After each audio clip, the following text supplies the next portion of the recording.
Hi, only me again. So now we're going to look at video 2. Now let's have a teeny tiny recap on what we looked at last time. So last time we looked at different characters and how we put them into our body. But the difference was that we didn't speak and we didn't move. It was just a static pose. Static meaning still, a bit like a statue. So good. So I'm going to do a little exercise now just to kind of recap on what we did last video, and then we're going to move it forward to this video. So magic rocks, go to sleep. Now what I want you to do, just to recap, is to go into a ball on the floor, or if you're older or if you don't want to, just a nice neutral position. So feet apart, hands at side, nothing tense, just nice and loose because you're free and you're present and you're in that moment. So shut those eyes, keep them closed. So when I say the chant magic rocks, when you wake up you'll become, I will say something and you'll become that thing. Okay, so in a static pose, not moving and not speaking. Okay, so shut those eyes. 1, 2, 3. Magic rocks, when you wake up, you will become a teacher. Good. Hold it. Now hands up, how many people did this? Because apparently that's what us teachers do all the time. I don't think I've ever done that, apart from now when I'm pretending to be a teacher. But never mind, okay. So this time I'm going to keep with that teacher character, okay. So going to do slightly different, okay. So you're going to go to sleep into your magic rocks positions. When you wake up, you'll become a teacher. So you know what character you're going to be. But I'm going to clap my hands. 1, 2, 3. On each clap, I want you to do a different pose for your teacher, for your character. It's the same character, but 3 different poses. So it could be strict teacher, sympathetic teacher, smiley teacher, or really cross teacher, okay? Don't just copy the poses that I've done, because I know that you can do loads better than that, okay? So shut your eyes, go into your magic rocks position or in your neutral position. Magic rocks. When you wake up, you will become a teacher. First pose, hold it, and change. Second pose. Good. And third pose.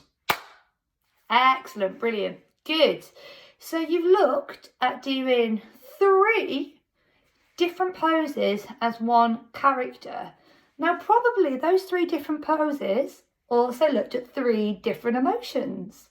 Think about it. What was your teacher feeling in each different pose?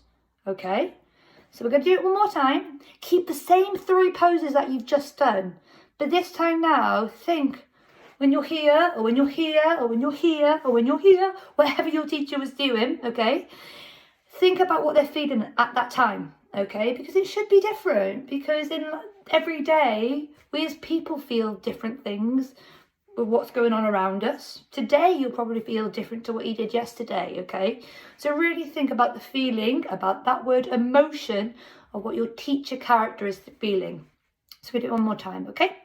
So shut those eyes. So magic rocks, when you wake up, you will become a teacher. First pose, think about what you're feeling. Second pose, think about what you're feeling. And third pose, think about what you're feeling.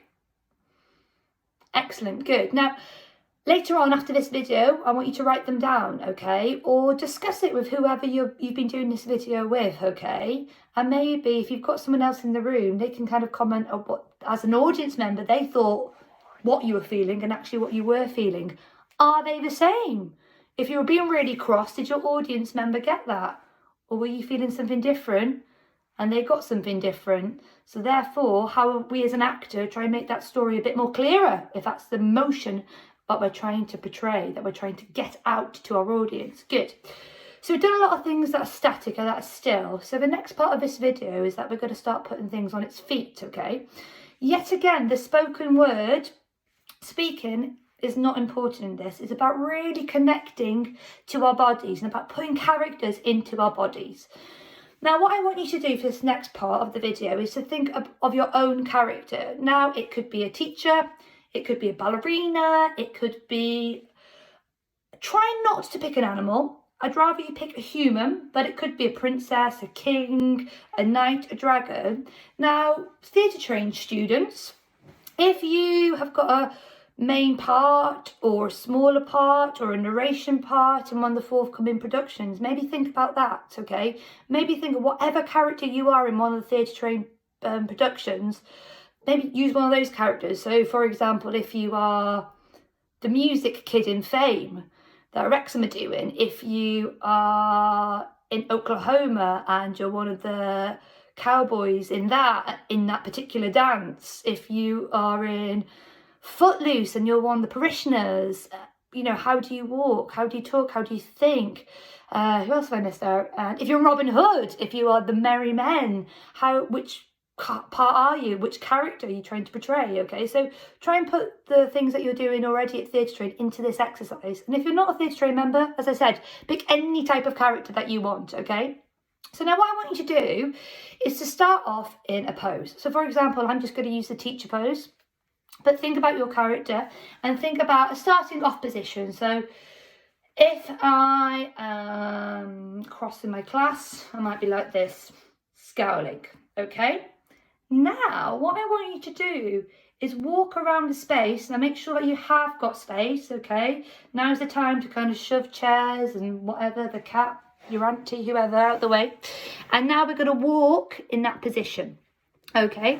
So if I'm already in this position, starting off, how do I now? And I'm trying to keep in the camera. You can use the whole space now whilst looking at me. So I'm going to try and keep it within the shot. But now, in my character position, now I'm looking down at my class. How do I walk? What do I look like? What am I saying? If I'm cross, okay? Have a little go as your character and now try walking around the space as your character. What is your character feeling? Where are they? We've already discussed my character was in the classroom and I was crossing my students and was picking up that one over there. And oh, actually, that one's doing some really good work, so well done you. Okay, walk around, use the space. The space in theatre is your friend because space is a really important part of theatre, which I'll explain in a different video. Now, keep on walking, use the whole space. Now, your character might need to go on the floor at some point. It might get up, it might rise, it might reach, okay? But really explore the space around you and what it means to your character. So keep on walking, have a little think. Good. In a minute, I'm going to clap my hands and I want you to do an end pose, okay? Just to finish that sequence off. So we've started off in a pose, we've done our walk, whatever, scowling, shouting, whatever. And then we're going to end in a different pose. So keep on walking, keep on doing it. You might have a moment of stillness if your character doesn't need to be walking around the space all the time. If you are a ballerina, you might be twizzling around the whole front room. If you are Ren in Footloose, you might be still dancing because you've been told that you can't dance. If you are, who am I thinking, Carmen in Fame, I want to live forever, just keep on dancing around. Or what moment is Carmen feeling? Is it when she's been told, you know, that she's not going to be a star and she tries to break her way through? Whatever your character's feeling, I'm just making up certain scenarios, okay? On the count of 3, you're going to stop. 1, 2, 3. End pose. Excellent, good. Excellent. So what we've done now, okay, in video 2, is that we've started now to go from static into walking around the space. So we've gone from a still pose into actually walking around. So between now and video 3, okay, what I want you to do at home is do exactly the same thing. Think about a character and keep on changing them. It doesn't have to be the same character, but if you kind of like are into a character and you want to go further and delve deeper into it, then use that same character. But what I'm looking for is that how do your characters now move? and what are they feeling, okay? It's easy to run around as a ballerina and just keep on twirling and twirling and twirling and twirling, but I'm not getting the story of that ballerina. I'm understanding that they're dancing, and that's what a ballerina does, absolutely, but what happens to that ballerina when she's had an argument with her best friend? What happens to that ballerina when she's not dancing? Because no one can dance for 24 hours. So try and think about different ways of moving as your character. Good. And I will see you next time for video 3. Bye bye now.